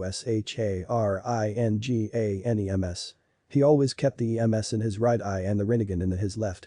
His face got a lot more toned now, having all baby fat, if there was even any, gone and replaced with a handsome face that would make many men jealous. He also got a lot taller, standing at about 5'6", which is pretty tall for an 11-year-old, and he hasn't even hit his growth spurt yet. Appearances aside, Naruto felt like he still needed work and could get better. But Goku said that he had a surprise for him and that it would help with his Saiyan transformation, but told him that he would give it to him on the last day. Excited, after he was done getting dressed, he made his way over to Goku, who had finished his spar with Vegeta. "Hey, you're up. Well, how do you feel? Are you ready for your present?" Goku said as he smiled with a big grin at Naruto. "How many times do I have to tell you, Kakarot, to not be so loud? And yes, I am ready for whatever you dish at me," Naruto said as he picked at his ear, thinking that his eardrums were just busted. "Okay, but I must warn you, I actually don't know if this is going to work. Since you're not a full Saiyan, you won't be able to go Super Saiyan. But you may be able to go into something that even surpasses that. This form is called a Super Saiyan God. I only used this once, and I am not able to maintain this form long. Maybe you're a special case. So I'm going to give this power to you," Goku said as he moved a little further from home base. Naruto nodded as he followed him. When Goku stopped, he spoke again. "Right here should be good. Now hold my hands, I'm going to transfer the necessary energy to you. I want you to power up, okay? It will be a lot easier. This is going to be the last thing I do. Giving you this energy is like giving you my soul. It will kill me, so this is goodbye for now," Goku said as he looked at Vegeta. Vegeta looked at Goku and smirked. "Guess I'll see you in the afterlife. Goodbye, Kakarot." Goku saluted to him and raised his arms in front of him. Naruto powered up, grabbed onto them as he waited to see what would happen next. Goku powered up to Super Saiyan and he seemed to gather up Kai as his body started to glow a bit. A moment later, Goku's body was encased in blue flame that rose high up in the air before going towards Naruto. Goku's whole body became part of the flames and went into Naruto as well. The moment it reached him, the flame turned black and encased his body completely, almost looking like an Amaterasu. Naruto started to raise up in the air against his will, but he didn't panic as it felt very natural to him. His body gave off pulses of black Kai as he was encased in a black orb, removing him from sight. The pulses stopped and the orb began to disappear as Naruto lowered toward the ground. His physical appearance changed slightly as his hair stood up a bit more and his body was a little slimmer. His hair also was now a reddish-purple color, kind of like Kaioken, but with a noticeable hint of purple. Naruto looked at his hands and balled them into a fist. "I feel great. This is the best feeling ever." "What is this?" "He just gave you the power essence of 6 pure-hearted, which is the only way to reach this level of power. It is beyond the power of a Super Saiyan, but he wasn't able to keep the transformation for long due to his body not being able to handle it. You on the other hand seem to maintain it like how we do it with our Super Saiyan transformation. He would be proud of you, Naruto," Vegeta stated as he placed a hand on Naruto's shoulder and smiled at him. Naruto smiled back as these were the times that he really liked Goku and didn't want to strangle him to death. "Thank you, Vegeta Goku," Naruto said, as that was the first time he didn't say Kakarot. "Well, after you're done, can we get out of here? We have a lot of business to take care of in Konoha," Jin said as he walked over to them with Madara. "Sure, no problem. Can't wait to get back home," Naruto said as he powered down, forgetting that he was transformed. "Well, say goodbye to the chamber. This is most likely going to be our last time seeing it. It only had about 5 years of use left, so we used up all of our time," Madara said as he watched Naruto open the door. "Well, I'll see you guys later," Naruto said to Madara and the others as he waved his goodbye. "We'll keep in touch," Madara said as the moment Naruto stepped out, they phased out of existence. Naruto breathed in some fresh air and then went through some hand seals and yelled transform. His body was encased with smoke and when the smoke cleared, it revealed a 5-0 younger looking Naruto. He still had the same outfit on, he just looked younger and was shorter. He also hinged his eyes so they didn't show the Sharingan or Rinnegan. Also the crystal from his forehead was removed as well. "Alright, later time chamber," Naruto said as her blasted off towards Konoha. When he got close, he landed and started to walk the rest of the way. Konoha. On the bright sunny day hovering over Konoha, 2 Chunin guards were bored out of their minds. Nothing, and they literally mean nothing, has happened at all. Not even visits or teams coming back from missions. Absolutely nothing. Man, this sucks. I want some action. Why are we the ones that always have to get stuck with guard duty? The first Chunin exclaimed as he threw his hands up in exaggeration. Shut up Izumo. I hate it just as much as you do, but it makes it even more annoying for me to have to listen to you complain all the time. Starting to give me a headache. The second said as he rubbing his head in faint pain. Ah, but Kotetsu he cut himself off as he spotted a small figure approaching. They both straightened up as the figure got in front of them. Alt state your business. Kotetsu demanded. My name is Kazuyama. I am here seeking refuge as I have no place to live. Naruto said as he thanked Jin for the alias. Alright, an escort will take you to the Hokage Tower. He will address the situation. Kotetsu said as he did a strange whistle and a familiar female appeared in a standard jounin outfit. Sum-chan. Naruto thought but kept his composure, though he couldn't fight down the blush that appeared on his face. Sum-san, escort him the Hokage Tower. Kotetsu told her as he motioned towards Naruto. Are you trying to order me around, punk? Sum asked as she gave Kotetsu a look. He started sweating. No ma'am. Would you please so kindly escort these two gentlemen to the tower? That's more like it. And as a matter of fact I will. Thank you for asking so nicely. She said with a smirk as she motioned for Naruto to follow her, now noticing his blush. Do I know you? Sum asked as she looked at Naruto confused cause she thought she's seen this guy before. It's me Sum-chan. Naruto said with a smile. Sum's eyes widened as she gave him a big hug. Naruto-kun. Oh, it's been so long. How have you been? Sum asked as she was hugging him between her large mounds. First of all I can't breath, he said as she noticed his face being smothered. Second I'm Kazuya to the public for now.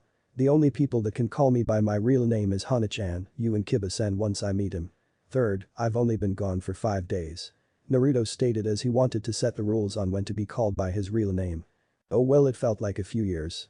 Oh yeah and the academy starts in a few days so you're right on time. It's good that you came early. Now you can meet Kiba early hopefully bond with him. It's always good to have a friend already before the first year. Sum said as she wanted Naruto to make friends with people his own age that's in the academy now. Well let me get instated with the Hokage first. Then we'll go to the compound. Naruto said as he wanted to get this over with. His expression became emotionless as they made it to the Hokage Tower. He still remembered about how the Hokage actually felt about him and he didn't want to go out and try to kill him. But if he provokes Naruto then he will gladly put him out of existence. Naruto made it to the entrance to his office. He remembered all of those times where he would look up to him and ask him for things, but then finds out it's all a lie. He took a deep breath and nodded to Tsum, since she seemed to be waiting for confirmation when he's ready to enter. Tsum stopped in front of the door cause she knows that if she rushes this, Naruto just might flip out and do something that he's going to regret. When they entered they found the Hokage leisurely doing paperwork behind his desk facing the door. Naruto could tell that he was distraught and chuckled in his mind as the old man could just use shadow clones to do the paperwork for him. Ah, Tsum-san how are you doing? And who is this that you have brought with you? Sarutobi asked, curious about the newcomer. Naruto stepped forward. Greetings Hokage-sama, Naruto started, straining a bit on the sama. My name is Kazuyama. I was hoping that I could be instated as civilians in the village. I have no money so I would like to join the academy so I could become a ninja. Naruto said as he bowed. Ah yes it's always good to have new citizens join us. But unfortunately we have no current apartments or houses open at the moment. They could stay with me. Tsum said cutting him off. She looked at Naruto and smiled as he did back. This didn't go unnoticed by the Hokage. That could work. As long as they behave they're welcome to stay with the Inuzukas. The academy will open tomorrow so you can join that and you'll go through to see if you're capable of being a ninja. Sarutobi said as he signed some papers and handed them to Tsum. Thank you Hokage-sama. Tsum said as she bowed followed by Naruto. They walked out of the office and stopped in front of the window. Alright Naruto, let's go to the compound, Kiba should be home any minute from playing with his friends, so we should get there quickly. I want to surprise him. Tsum said as she waited for Naruto to fly with her. Naruto nodded and put a hand on her shoulder. Brace yourself. First time kind of sucks. He said before putting his forefinger and middle finger to his forehead. A moment later they disappeared and reappeared inside of the compound next to Hana who was in the kitchen sitting at the table. She was wearing the same thing she did when Naruto slept in the bed with him. Hana looked up from her paper as she sensed someone there and saw Tsum with some person that she somewhat recognized. Hey mom, who's this? Hana asked. Actually, you know exactly who this is. Tsum said as Naruto stepped forward. Hana stared at Naruto a bit confused. She honestly didn't know who this was but knew she knew him. Naruto looked at himself and then face-palmed. Oh right. Naruto realized as he put his fingers in Ram's seal and yelled Kai. And he reverted back to his true form. She stared into his Sharingan and Rinnegan and was still a bit confused. She then looked at the crystal on his forehead and saw it as a dead giveaway. "Naruto," she exclaimed in realization as she hugged him. She was just now hoping he would come back soon and, as if Kami answered her, Naruto just popped in. "Nice to see you too, Hana. Is Kiba back yet?" Naruto asked as he wanted to meet the only other male in the house. "He should be back soon. He only left the house about 2 hours ago to play with his friends, so he should be back any minute now," Hana said as she looked at the clock. As if on cue, they heard the front door open. "I'm home." They heard as the patter of footsteps came closer towards the kitchen. Kiba entered the kitchen and noticed his mother leaning on the counter while Hana was hugging onto some guy. Hana, who's this?" Kiba asked as she never mentioned having a boyfriend. The weirdest part was that this guy didn't look that much older than Kiba. Hana let go of Naruto and introduced him. "Kiba, this is Naruto Uzumaki. Naruto, as you know this is Kiba," she said motioning to each respective person. Kiba stared at Naruto for a good 5 minutes sizing him up. "I can tell you're alpha male material just by looking at you. How did you meet them and when?" Kiba asked genuinely curious. Naruto looked at Tsume who nodded, giving him the okay. "Well, let's sit down. It's kind of a long story." They all sat down and gave Naruto their attention. Naruto told Kiba about the Kyuubi and how it was sealed inside of him. He told him about the beatings and tortures he endured and about the most memorable one that led him to meeting Jin, Madara and Vegeta. He then told them about his training and revealed only a little bit of the techniques as he wanted it to be a surprise. What he didn't tell him was the fact that he wanted to be rid of Konoha. He would eventually, but it wasn't the right time at the moment. "Wow, you had a tough life, man. Sorry I didn't hang around with you, but I was busy training with Akamaru to even go out. Those damn ignorant villagers. One day, they're going to get what's coming to them." Kiba said in anger for the villagers and sympathy for Naruto. "Think nothing of it, Kiba. You didn't know that I even existed, and to know that if you did you would go out of your way to help me, then I'm very grateful," Naruto said as he smiled. "Although those villagers are going to get what's coming to them." Kiba smiled back and looked at Hana and his mother. "So is Naruto going to be staying with us?" Kiba asked as he would really like an older brother figure in his life. They all nodded as Tsume spoke up. "Yep. And if you'd like he can stay in your room. I'm sure your bed is big enough for the two, you right?" Kiba nodded and motioned to Naruto. "Come on. Let's head to my room. I want to show you some cool games I got. Hey, maybe later on today we could go out and you can meet Shikamaru and the others. They're really good friends and you can trust them," Kiba said as he was really excited and wanted Naruto to meet everybody. "Sure, Kiba." Naruto smiled as his excitement was rising as well. Tsume and Hana smiled as they were thinking how happy Naruto and Kiba are. They just met each other, but they seem like they've been brothers for years. The next day. After Naruto met the rest of Kiba's friends, telling them a little bit less than he told Tsume, Hana and Kiba, he and Kiba went straight home and basically fell straight to sleep. Naruto was the first to wake up as he seemed to always be. He made his way to the kitchen as he made himself a bowl of cereal. After he was done he looked at the clock and saw that the academy would start in about half an hour, so he went to wake up Kiba as he seems to not be a morning person. As he entered the room he saw Kiba sprawled out on the bed. Naruto chuckled as he went over to Kiba and got a wicked idea. He carefully opened Kiba's eyelid and stared into it with his Sharingan. He then cast a Jinjutsu on him letting Kiba see his wildest dreams before Naruto appeared and took them away. Immediately Kiba woke up and looked around, then glared at Naruto. "Dude, what the fuck did you do that for?"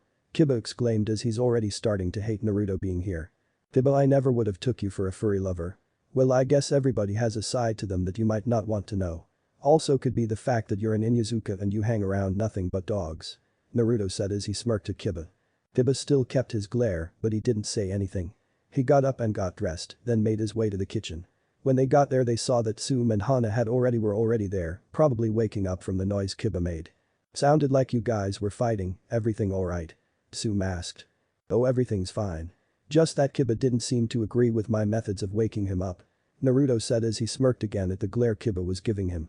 "Well, after you're done brooding Kiba, eat some breakfast. You have 20 minutes until you go to the academy. I want you to pack everything up and be ready before it's time to go," Tsume said to Kiba who nodded as he finished his breakfast and he ran to his room to get ready. She looked at Naruto and asked, "Naruto, do you have everything you need?" "Yes, though I don't need much," Naruto said as he sat down on the floor with his legs crossed in a meditative position. 10 minutes later Kiba came out into the kitchen with his grey overcoat. "Ready to head out?" Kiba said with a grin on his face. Naruto nodded as they both waved goodbye to Tsume and Hana and started to head to the academy. While they were walking they started talking about random things and what they thought the academy would be like. Though Naruto really didn't give a shit he still talked about it, thinking it would make Kiba feel better. When they arrived they noticed that they must have been early, considering that there was a large group of kids gathered in front of the academy just standing around talking. When they got closer they saw Shikamaru, Choji and Ino all conversing. Naruto and Kiba decided to approach them. "Hey guys. Seems a lot of kids are early on their first day," Kiba said as he looked around at all of the kids.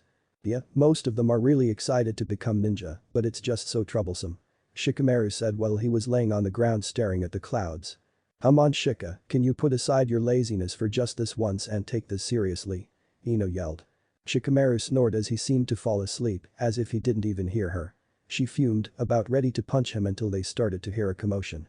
They looked over and saw a bunch of girls grouped up and surrounding a boy who seemed really annoyed by it. "Come on please Sasuke, just one. I'm sure you like it," one girl said. The most notable feature about her was her bubblegum pink hair. "I already said no. Now out of my way Sakura," Sasuke said as he walked past them with his hands in his pockets. "I don't understand anyone could like that guy, I mean what does he have that I don't?" Kiba exclaimed. "Let's see, he doesn't smell like wet dog all of the time. He's way cuter. He's also smarter. Oh, and he's from a clan known to have powerful people, which guarantees him to be strong," Ino said listing them off with his fingers. Kiba huffed and turned his back to her with his arms crossed. Naruto shook his head as he looked at the doors to the academy. A moment later the doors opened as 2 academy instructors came out. "Alright, quiet down everyone. My name is Iruka Yamino and this is my assistant Mizuki. We will be your instructors these 4 years so make sure to remember us. Now follow us, we're going to show you where your homeroom is going to be," Iruka said as he and Mizuki started walking into the academy slowly followed by the students. When they all finally arrived in the classroom they took a seat wherever and waited for their next instructions. "Alright class, today we won't be doing much considering that it's your first day, so right now we're just going to start with introductions. Starting with you. State your name, likes, dislikes, and dreams for the future," Iruka said pointing at some random kid in the front. Naruto zoned out as he didn't see the need to listen to their introductions. When he finally heard his name being called he got up and went to the front of the classroom as instructed by Mizuki. "My name is Kazaya Mishima. I like training, learning new techniques, the Inuzukas, and a select few people in here. I dislike people who are too loud and who give up and don't take training seriously. My dreams for the future are none of your concern," Naruto said as he started to make his way back to his seat. "Wait, when you said you like learning new techniques, do you already know some?" Iruka asked curiously. "Yes, that is what I was implying," Naruto said, still walking to his seat. "Well then perhaps a demonstration would be in order. We want to gauge how much ability you have," Mizuki said. Naruto stopped and sighed. He turned around and walked back down the stairs. "Alright fine, whatever floats your boat," Naruto said. "But now everyone, we're going to take this outside in the academy's training field. I want everyone to follow Mizuki out," Iruka said as he used Shunshin and disappeared. When all of the kids made it out, Mizuki stopped in a large circle in the middle of the field. "Alright Kazaya, first we're going to test you on your ability to throw kunai and shuriken. Take these and hit the dummy on the bullseye with as many as you can," Mizuki said as he handed Naruto the tools. Naruto took them and threw them all at the same time, hitting the bullseye with all of them. Mizuki clapped. "Good job Kazaya. For someone your age that is an impressive feat. Now do you know any taijutsu styles? I'm going to test you on how good you are at close combat," Mizuki said as he made his way to one side of the circle. Naruto smirked as he waited for Mizuki to start the spar. When he saw Mizuki nod, Naruto started to walk over to him. When he was about 5 feet away he donned his devil fist stance and waited for Mizuki to make his move. "You want me to attack first? Alright, but don't get mad at me if I hurt you," Mizuki said as he charged. Naruto smirked as he watched Mizuki get closer. When he was in front of Naruto, Mizuki went for a kick to his head with right leg. Naruto saw it coming and leaned back just enough for the leg to go past his face and then sweep Mizuki's left leg from under him, making Mizuki fall to the ground. Naruto smirked at him as Mizuki got up, a bit angry that he didn't see it coming. He stared at his stance and saw so many openings, but at the same time it seemed like it was impenetrable. The rest stared at Naruto in surprise, except for Kiba, Shikamaru, Choji and Ino, since they knew Naruto was powerful. But to see it in person was still pretty awesome. Naruto got ready as Mizuki charged at him again. Mizuki went for a punch to the face as Naruto swayed out of the way. Mizuki kept throwing a barrage of punches and kicks as fast as he possibly could, which to Naruto was at a snail's pace. Naruto started getting bored and decided to end it as he brought both of his arms out deflecting Mizuki's and punched him in the gut with a right straight, which made Mizuki hunch over, followed by a left uppercut. Naruto then elbowed Mizuki in the chest and hit him in the face with the back of his fist. As Mizuki was falling to the ground, Naruto brought his left leg over and kicked him in the head, making him fly back a few feet. If Naruto wasn't holding back, there probably wouldn't be anything left of him. Naruto looked at Mizuki's prone form on the ground and got out of his stance. He's out. I don't think he'll be getting up anytime soon. Anyone know where Iruka is? Naruto asked. Before anyone could answer, there was a poof of smoke and Iruka appeared with 2 medics. Good job, Kazaya. Your skill in Taijutsu is better than that of a Chunin and probably a few Jounin. I don't even think we need to test ninjutsu. My only question is, how are you not a ninja? Iruka asked, confused on why he isn't already a Jounin by now. Well, let's just say I didn't have time. Naruto said. Iruka stared at Naruto but dismissed it as it being part of his personality. Alright everyone. Due to Mizuki's state, I'm going to dismiss you. Tomorrow we'll begin a full day. As the kids left, Naruto looked at Kiba. Alright Kiba, let's go get something to eat. I don't very much know the village, so how about you lead the way? Kiba nodded as he ran out of the academy followed by Naruto. Hokage Tower. The Hokage and a group of Jounin were grouped around a crystal ball that showed Kiba and Naruto running down the streets in Konoha. That is an interesting child. No doubt it that we have a prodigy on our hands. Sarutobi said.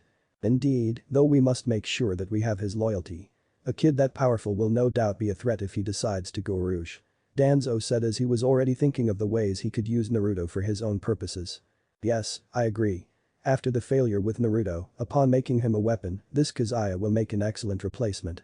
Sarutobi said as he watched them. Don't you think it's a little extreme that you're going to try and manipulate a 6-year-old? I mean, I get that you're trying to protect the village, but I can't say I agree with your methods. A silver-haired Anbu said. It is not your duty to state your opinions, Kakashi. Besides, you're already being taken off Anbu to take on your own squad of genin, and Kazaya will most likely graduate in a few days if he accepts to take the exam early. So you will be his Jounin sensei. Third said as he started smoking on his pipe. Kakashi looked at the Hokage with a small glare. Yes, Hokage-sama. He said with a hint of venom as he turned his attention back to Crystal Ball. But Naruto and Kiba. Naruto and Kiba were walking through the streets off to a dango stand that Kiba said was a good restaurant to eat at. As he was walking, Naruto couldn't help but remember the days when he was tortured and beaten in these very streets. Now if any villager tries anything, though that is very unlikely for now, he won't hesitate to kill them. He stopped his thoughts when he heard a commotion with his heightened hearing. It sounded like a struggle. He heard a woman's voice and more than one male voice. Naruto put 2 and 2 together and realized that a woman was being sexually assaulted. He turned to Kiba. Hold on Kiba, you go on ahead, I'll catch up with you. Naruto said as he pinpointed to the location of the woman by feeling an overly stressed power level. He used instant transmission and ended up in an alley behind a man who had a kunai in his hands, cutting the woman's clothes off. The woman was unconscious, so he concluded that they knocked her out. In total there were 3 men, all of them looking like Jounins. He knew they were drunk because he could smell the alcohol from their breaths. All of their backs were turned, so Naruto grabbed the back of the man with the knife's vest and tossed him back into a trash can. The Jounins, now noticing him, charged at Naruto, not caring or maybe not realizing that Naruto was only 6 years old. They both went for a punch as Naruto ducked and they ended up punching the Jounin that Naruto threw, making him stumble. Naruto punched both Jounins in the stomach and kicked the Jounin that was behind him, using enough strength to knock him out.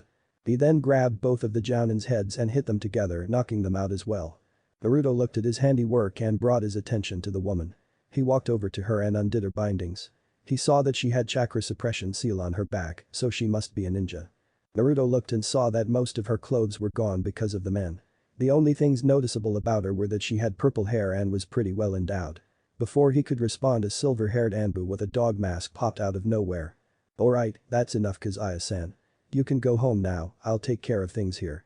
He said as he whistled and 2 Anbu came and grabbed a body. Naruto glared at him as he was trying to remember where he's seen him before. Wait, I know him.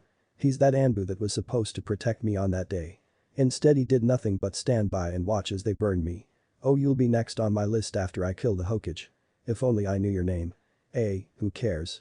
There's only one person in this village with silver hair like that, Naruto ranted in his mind. But first I better take this girl to her home. I don't trust him enough to be alone with a defenseless naked woman. Actually, I think I will take this woman home, dog-san. Naruto said as he glared at him. It looked as if the Anbu was glaring back, but he couldn't tell. As you wish, Kazaya-san. He said as he grabbed the other body. He told Naruto the directions to her apartment and left with a shunshin. Naruto looked at where the spot the Anbu disappeared and breathed out. Alright, time to go, he said as he looked at the girl. He jumped up to the roofs and started making his way over there. Once he arrived he picked the lock and brought her inside. The condition of her house was no different than when he was living in his apartment. Naruto walked to where the bedroom was and laid the woman on the bed. He pulled the covers over her and left the room. He went into the kitchen and saw that there was a scarce amount of food. Naruto sighed and pulled out a scroll labeled dinner. He opened it and cut his finger, swiping the blood across the scroll. Out popped a tray of various foods that looked like a feast. Naruto knew that woman doesn't eat as much as she should, like how Naruto used to be. Naruto then remembered that she was naked at the moment and did the same process with another scroll. There was a poof of smoke, but this time a red kimono appeared. Naruto grabbed the kimono and the tray then went into the bedroom. He found her sitting up and holding her head with one hand. "How are you feeling?" Naruto asked as she got startled and tried to reach for something, but held her head in pain. "Don't worry, I'm not going to hurt you. On the contrary, I actually want to help. I used to live like this, so seeing someone else having to live in these conditions kind of angers me," Naruto said as he walked over to the bed and set the tray on the bed. He also handed her the kimono and turned around. "Go ahead and put it on. You wouldn't want to eat while you're naked, would you?" Naruto said. "Who the hell are you?" she asked as she looked at the food suspiciously while putting on the kimono. "Just someone who knows what it's like to be hated," Naruto said as he sat down on the edge of the bed. "Come on, eat up. You wouldn't want to let the food go to waste, wouldn't you?" Naruto said, motioning to the food tray. She approached the food warily and picked up the chopsticks. She took one bite and looked like she fell in love. Then she started to attack the food like crazy. Naruto smiled and got up as he realized how much time he spent here and went to go find Kiba. He made his way out the door and left the lady to her food. Just as he left, the woman stopped eating and just noticed that Naruto wasn't there. She got up and went into the kitchen to find that he wasn't there. She sighed and headed back to her room to resume eating her food. Chapter 4. Enter Anko Mitarashi. After the lunch with Kiba, Naruto decided to head to the Hokage Tower to request that he take the Genin exam early. For his plans to go smoothly, it would be good to start as soon as possible. As he made his way to the tower, he thought about the first step of his plans. In order to eradicate Konoha, I must make allies outside of the village. Anybody who doesn't have any ties to here or hates the village altogether. It would be best to take the exam early so I could be able to get out of the village. It would do me no good looking for people like that here, Naruto thought as he made it to the tower. As he entered, he got a sense of nostalgia as he remembered all of the times he would play with the Hokage and all of the fun times they had together. Even though it wasn't that long ago that the Hokage was buying him ramen. That feeling was then replaced with anger as he remembered how much he now despises the Hokage. He just couldn't wait until he could tear his cold heart out of his chest. As he approached the secretary's desk, he removed his train of thought and hid his emotions. "Excuse me, ma'am, but I would like to request an audience with the Hokage," he said as respectfully as possible. The secretary looked up from a book she was reading and was surprised to see a well-built kid. "His office should be open right now, so go on ahead in," she said as stared at him. Naruto nodded as he went to Sarutobi's office and knocked on his door. "Come in," he heard on the other side. When he entered, he saw the old man doing paperwork, like always. "Good afternoon, Hokage-sama," Naruto said as he kept his demeanor as joyful as possible. "Ah yes, the new student. How did your day fare at the academy? I heard that you taught an instructor there a lesson about underestimation," Hokage said. "Yes, a lesson well deserved. Please excuse me for my rudeness, but I'd like to get to the reason I came here," Naruto said as he caught Sarutobi's attention. "I believe that I am ready to take the Genin exam early. My chakra level is too high for any of the exercises to develop them more. Also, I have already mastered every single jutsu for me to see. I would tell you more, but don't feel like that information is necessary," Naruto finished. Sarutobi looked stunned as he couldn't imagine someone so young being able to master that many jutsu. He must have an exponential amount of chakra. This boy is very interesting. Sarutobi lit his pipe that he pulled from his desk. "I grant you your wish on the exam. But unfortunately there are no senseis to take anybody on at the moment. That's why I was hoping that I could be a lone team. A sensei really wouldn't help me at all since they won't be able to really teach me anything and I am fully capable of protecting myself," Naruto said. "I'm sorry, but I cannot allow you to go lone wolf. No matter how strong you are, you're still just a boy and you don't have experience. You will take the exam when we have a jounin ready to take a pupil. You're dismissed," the third said as he went back to his paperwork. Naruto gritted his teeth a bit, trying not to lose his temper as he made his way out of the office. Before he got to the door though, someone flung it open, hitting Naruto in the face and knocking him to the side. "Old man. I need to talk to you," a woman yelled. "Anko, hold your tongue. That's Hokage-sama to you. Now on your knees and bow and you may speak your business," the Hokage said with authority. "Like hell I would bow, old man. Now I want some information on a jounin in our ranks. I know he's new because I've never seen him before, but I don't know what his rank really is. I'm just guessing because how he looks. He's got black spiky hair and he's pretty built. He wears a black guy tied with a white sash. He has white gauntlets and black baggy pants, similar to Anbu pants. Other than that, that's all I know about him. Anko said, finishing her description. Okage gritted his teeth about the old man remark, but sighed. I believe the man, no boy you're looking for is right there. He said, pointing behind her. She turned around and saw Naruto there as he gave a small smile. Hi. He said, rubbing the back of his head in embarrassment.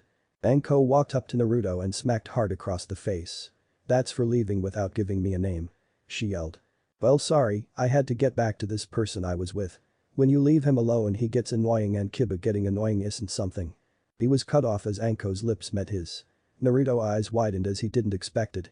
When they stopped kissing she looked at him and said, that's for saving me back there. I never really got a chance to thank you. He nodded and took Anko's hand. Let's talk over dinner. We'll continue this conversation later, Hokage-sama. Naruto said as he made his way out the door. Dango shop. So dango huh? Never thought I'd actually like this stuff. Naruto said as he took another bite of dango. Never thought you'd like it. Dango is probably the best food you'll ever eat. Anko yelled while chewing on her own stick of dango. Naruto chuckled and said, well I used to always eat nothing but ramen when I was younger. It was basically the main food of my diet. Anko's eyes widened in surprise. She then started to chuckle. That's just like this one gaki that used to do the same thing. Every time he went out to eat, he would always go to Ichiraku's ramen and they knew exactly what to get him. She stooped laughing and her face went straightened. Though, after that Damon, I really miss the little guy. This place is no fun without him. Anko said. Naruto slowed his eating down. She seems like a perfect addition to my plan. I just need to find a way to win her over so, I was wondering. Exactly why are you living like you are? Anko stopped eating and looked at Naruto with a hard stare. Why do you want to know? Everybody in poverty has a reason. Either it was from a mistake they made or because they were forced to. I have a feeling it's the latter. Naruto said. How could you possibly know that? She yelled. She closed her mouth and thought to herself. Why is he making me so emotional? Nobody has ever made me feel this way. What is it about him? Because I know what it's like to be hated, her eyes widened. When I was younger, I was hated by about the whole population of my village and it was all because of something I had no control over. They went out of their way to try and make my life a living hell. I tried to run. Every day I tried and at first I was evading them. But eventually they caught me.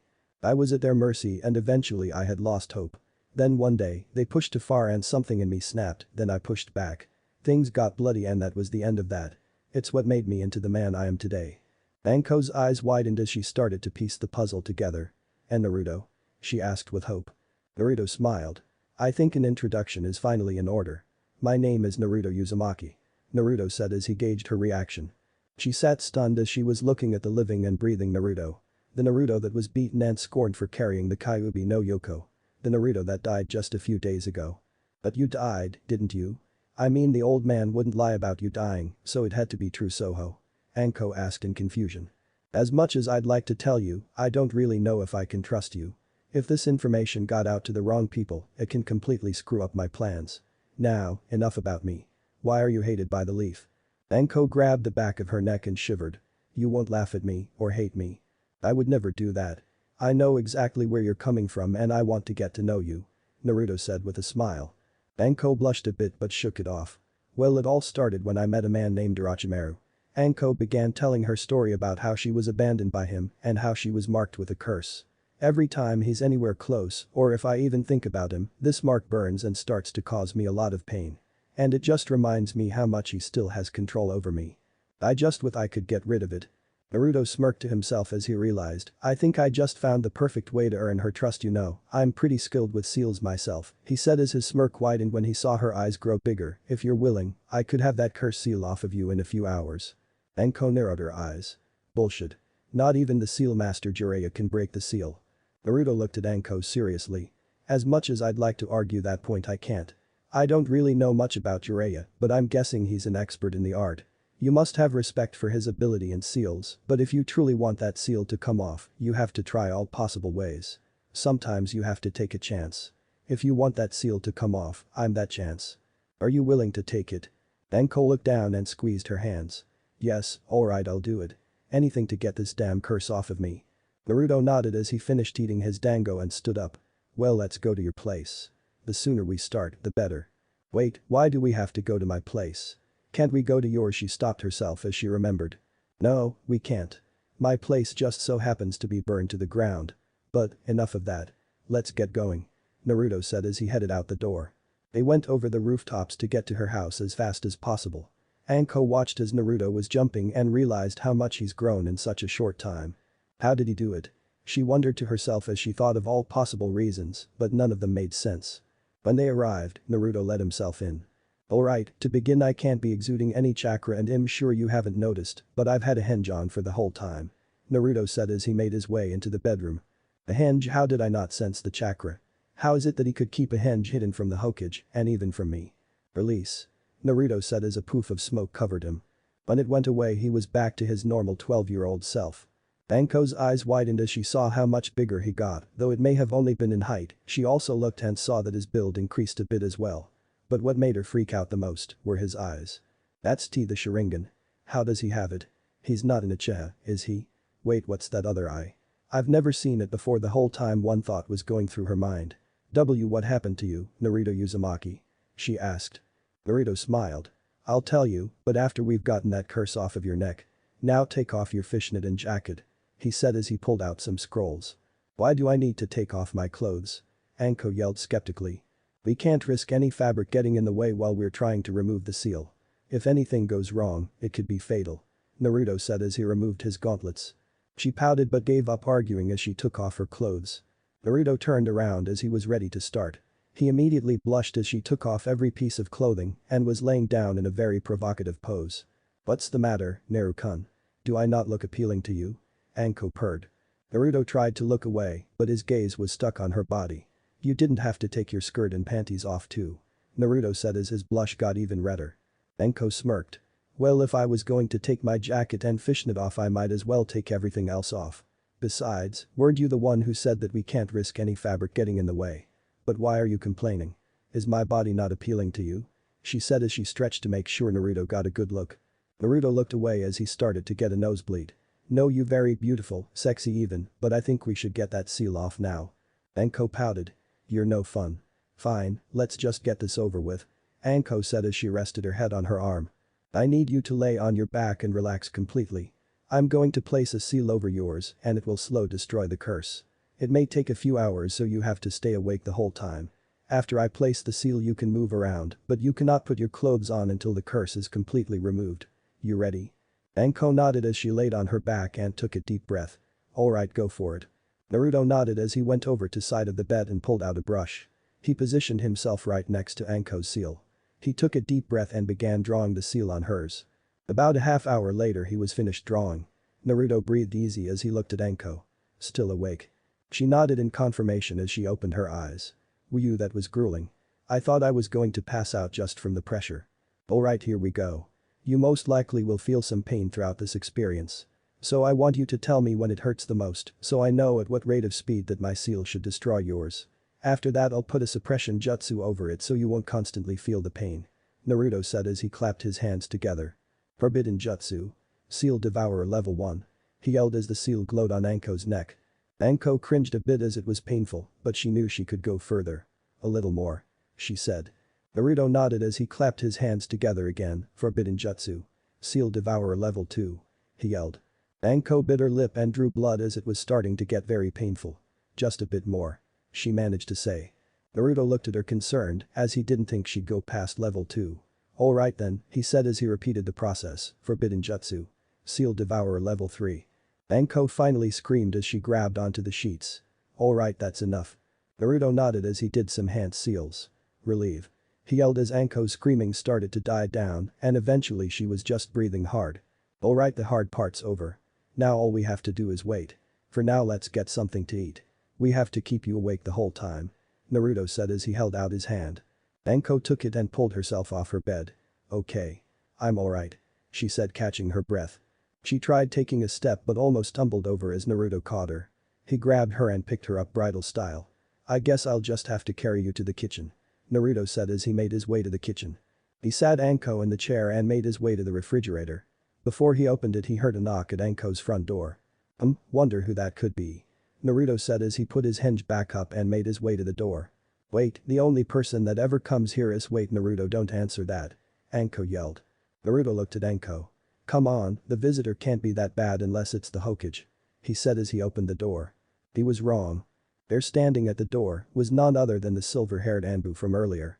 Naruto's eyes narrowed as he stared the man in front of him. What do you want, dog-san?